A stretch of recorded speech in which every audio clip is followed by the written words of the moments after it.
आपले संपूर्ण प्रकरण उघडकीस आणलं आणि त्या काय गैरव्यवहाराबाबत काय प्रतिक्रिया? असं आहे की या प्रकरणाच्या संदर्भात सगळी माहिती मी मागवलेली आहे।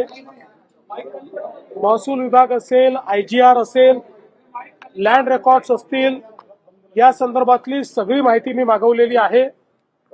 या संदर्भातले योग्य ते चौकशीचे आदेश देखील मी दिलेले आहेत आणि ही सगळी माहिती आणि जी काही प्राथमिक चौकशी आहे त्याच्या आधारावर या संदर्भात जे काही तुम्हाला सांगायचं ते मी सांगणार आहे। त्यामुळे अद्याप माझ्याकडे पूर्ण माहिती आलेली नाही।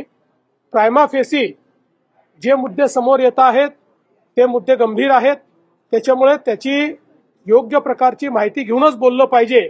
त्या दृष्टीनं मी ही माहिती आज सगळी माझ्याकडे येणार आहे। ती माहिती आल्यानंतर तुम्हाला या संदर्भात शासनाची पुढची दिशा काय, याच्यात कारवाई काय आहे, या सगळ्या गोष्टी सांगण्यात येतील। हायड्रोजन बॉम्ब संदर्भामध्ये भ्रष्टाचाराचे आरोप करून असं आहे।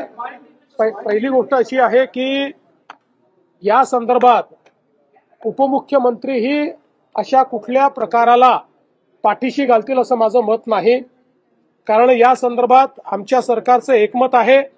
कुठेही अनियमितता झाली असेल तर त्याच्यावर कारवाई झालीच पाहिजे या मताचे आम्ही आहोत। त्यामुळे निश्चितपणे अनियमितता आहे की नाही हे पडताळून पाहिलं जाईल।